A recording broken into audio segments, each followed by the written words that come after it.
ঘটনাটা তারা ঘটাচ্ছে এবং সেখানে একটা ভোট ডাকাতির উৎসব করতেছে। আমরা সকলকে বলবো যে এটা খুবই ইম্পর্টেন্ট নোটিস, আপনারা একটু মনোযোগ দিয়ে শুনেন।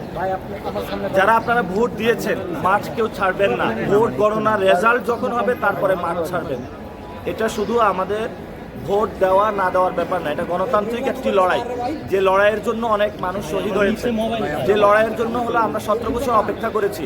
ভোট যারা দিয়েছি সবাই মাঠে থাকবেন, দরকার হলো কলা রুটি খেয়ে থাকবেন, তারপরেও মাঠ ছাড়বেন না আপনারা। ইনশাল্লাহ আমরা বিজয় নিয়ে তারপরে ঘরে যাবো ইনশাআল্লাহ। এবং আমরা বলেছি আমাদের যদি আল্লাহ বিজয় দান করে প্রথমে আমরা সালাতুল শুকর আদায় করবো বাইতুল মুকাররম মসজিদে ইনশাআল্লাহ।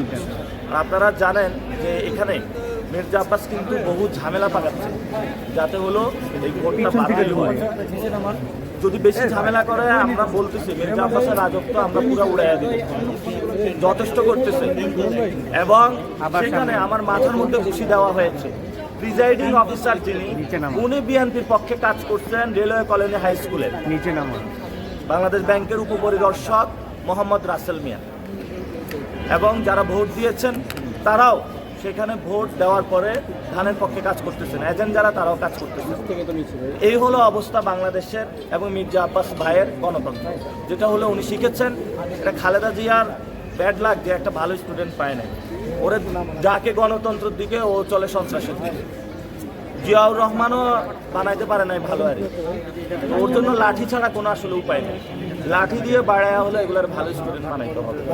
গণতন্ত্র বিএনপির একটা স্ট্যান্ডিং কমিটির সদস্য গণতন্ত্র বিরোধী কার্যক্রম করতে। আর আপনারা কি জানেন কি না যে লাঙ্গল আর ধান এক হয়ে গেছে? অদ্ভুত একটা কার্যক্রম বাংলাদেশে করছে। লাঙ্গল বলে ধান, ধান বলে লাঙ্গল। তো লাঙ্গলের ভিতর দিয়ে তো আওয়ামী লীগ আসবে, আওয়ামী লীগের মধ্যে দিয়ে তো আবার ভারত আসবে। ভারত যদি বাংলাদেশে ঢুকে যায় তাহলে তো সমস্যা। এই জন্য বিএনপির মার্কা হয়ে গেছে এখন ভারতীয় মার্কা। এটা খুবই দুঃখজনক। জিয়াউর রহমান যে মার্কাটা ন্যাশনালিস্ট বলে এটা আর দল নাই।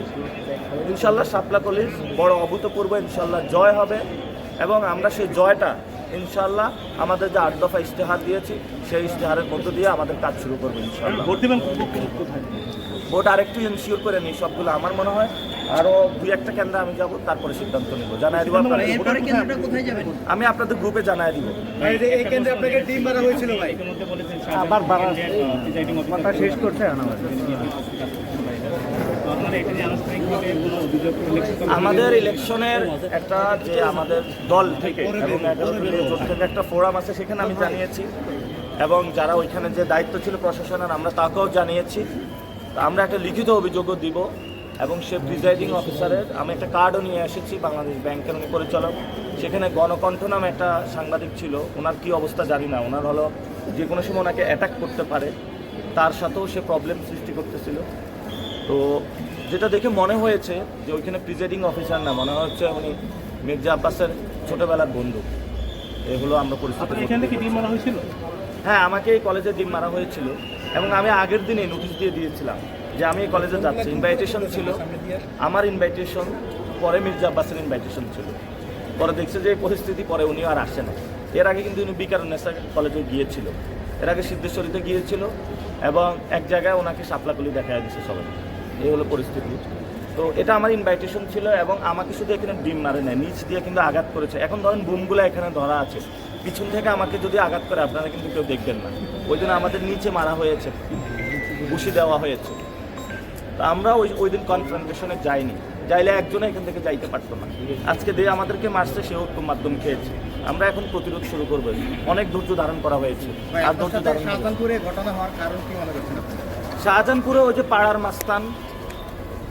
মাস্তান হলো কিছু না পারলেও একটু চেষ্টা করে হুমকি দেওয়ার। শাহজাহানপুরে তো পাড়ার মাস্তানি করে। শাহজাহানপুরবাসী ভোট দিয়ে দশায় দিবে পাড়ার মাস্তানিকে। মাউন ভাই কোথায় যাবেন?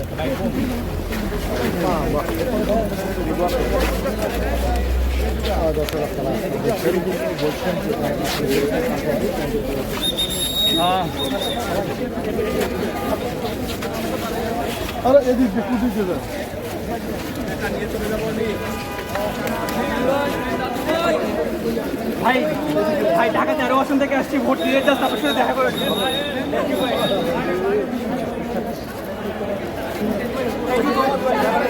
ইনশাআল্লাহ ভাই জিতবেন ভাই, ইনশাআল্লাহ ভাই।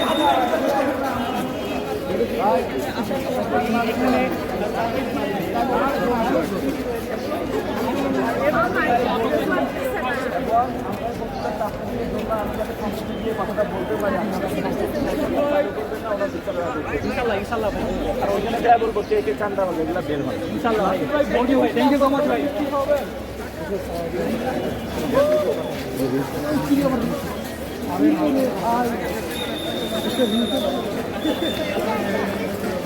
Parei de bater,